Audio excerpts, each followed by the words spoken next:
আজকে happy mother's day, তাই জন্য আজকে খুব মার কথা মনে পড়ছে। আজ মা চোদ্দো বছর হয়ে গেল মা চলে গেছে আমাকে ছেড়ে। আর সত্য কথা বলতে কি, মা ছাড়া তো কোনো জগতই হয় না। মাই হচ্ছে পৃথিবীর সব থেকে অন্যতম। মাকে সব কথা বলা যায়, সব কথা। মা যতই শাসন করুক না কেন, যতই বকুক না কেন, মা মাই হয়।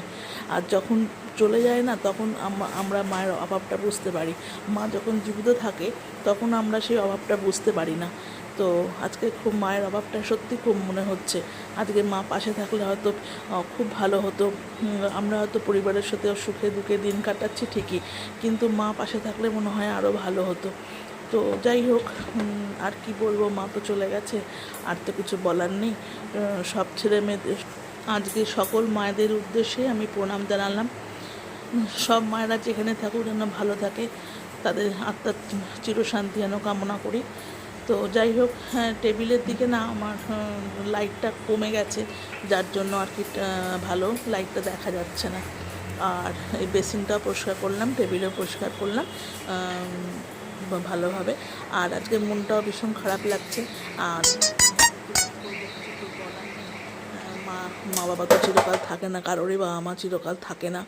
তো যতদিন থাকে ততদিনই আমাদের কাছে অনেক। জানি যে মাথার ছাদটা আছে। তো যাই হোক, এদিকে কাজ সেরে ওপরে ছাদে গেলাম। ছাদে রোদটা উঠেছে, সব শুকিয়ে দিলাম ছাদে।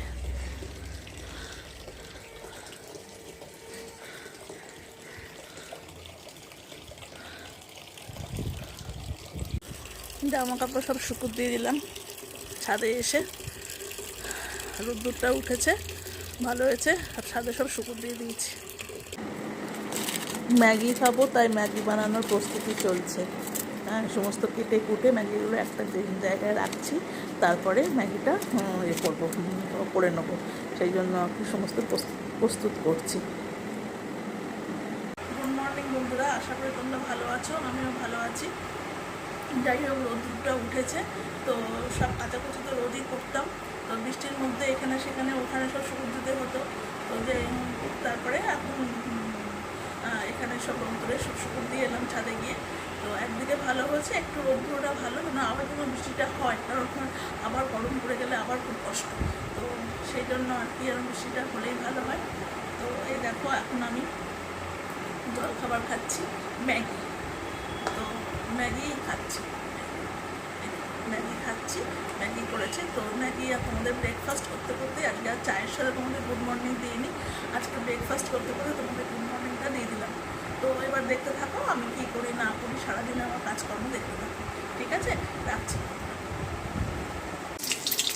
আজকে দুপুরবেলা ডিমের ডালনা করলাম, বিশেষ কিছু রান্না করিনি, মনটাও ঠিক নেই।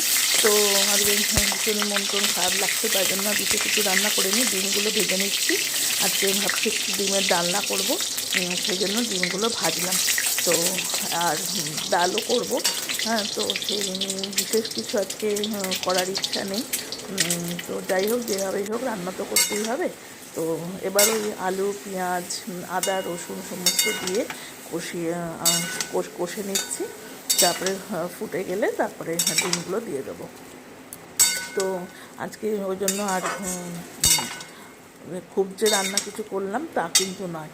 ভালো করে একটু না কষালে না গন্ধ বেরোয়। সমস্ত আদা, রসুন, পেঁয়াজ, কাঁচা লঙ্কা বাটা, তারপরে কাশ্মীরি লাল লঙ্কার গুঁড়ো সমস্ত দিয়ে আগে কষে নিচ্ছি।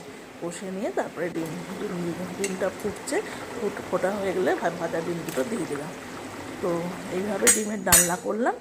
আর ডিমের ডালনাটা হয়ে গেলে তারপরে ডালটা করে নেব।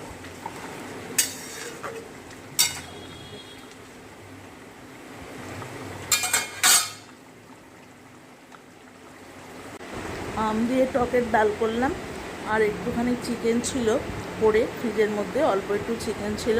তো কী করব অল্প চিকেন দিয়ে ভাবলাম যে একটুখানি চিলি চিকেন করে নিই। তাই জন্য সমস্ত আর চিকেনটা ম্যারিনেট করেছিলাম, করে নিয়ে তারপরে চিকেনটা ভালো করে ভাজলাম। ভেজে নিয়ে তারপরে আদা কুচি, ছোটো ছোটো করে কুচি করে, রসুন কুচি, লঙ্কা কুচি, পেঁয়াজ কুচি, টমেটো কুচি সব সব কেটে রেখে দিয়েছি। আগের জন্য মুরগিটা ভালো করে ভেজে নিচ্ছি। মাংসটা অল্প একটুই ছিল, ফ্রিজের মধ্যে ছিল, তাই জন্য ভাবলাম যে কী করবো, তো রাত্রে তো খাবার চিন্তা করতে হবে, তাই জন্য রাত্রের জন্য এই খাবারটাই ভাবলাম যে করে নিই। পেঁয়াজ সমস্তগুলো ভেজে ফেললাম, ওটা ভালো করে একটু লাল লাল করে ভেজে নিলাম। ভেজে নেওয়ার পরে তারপরে দিলাম সস, দিলাম tomato sauce, chilli sauce, soya sauce, সব 3 রকম সস দিলাম আর গোলমরিচের গুঁড়ো দিলাম। দিয়ে ভালো করে নাড়াচাড়া করে তারপরে ওই মাংস, যেগুলো ভাজা মাংস সেগুলো দিয়ে দিলাম। দিয়ে তারপরে নাড়াচাড়া করে নিয়ে ভালো করে নাড়াচাড়া করে নিয়ে তারপরে ভালো করে নাড়তে তো হবে, কারণ না কষালে ভালো হয় না। একটু ভালো করে কষিয়ে নিলাম। আর ক্যাপসিকাম ছিল না, ক্যাপসিকাম থাকলে হয়তো ক্যাপসিকাম দিতাম, বাড়িতে যা ছিল সেটা দিয়েই করলাম। ক্যাপসিকাম ছিল না, আর কী করবো, তো যেরকম ছিল সেরকমভাবেই করি। আমার যেটা বাড়িতে থাকে সেই দিয়েই করি, যখন যেমন তখন তেমন, সেটাই হচ্ছে ব্যাপার। আর ওই যে কর্নফ্লাওয়ার ছিল, কর্নফ্লাওয়ারটা গুলে কিছু করার না, দিয়ে ভালো করে নাড়াচাড়া করে আর নামিয়ে ফেললাম। চিকেনটা মোটামুটি হয়ে গেল। আর কিছু তো করিনি, তো এইভাবেই করলাম। যাই হোক, চিলি চিকেনটা তো হয়ে গেল। আর ভাবলাম তো চিলি চিকেনের সাথে কী খাবো, তাই জন্য ভাবলাম একটুখানি পরোটা করে নিই।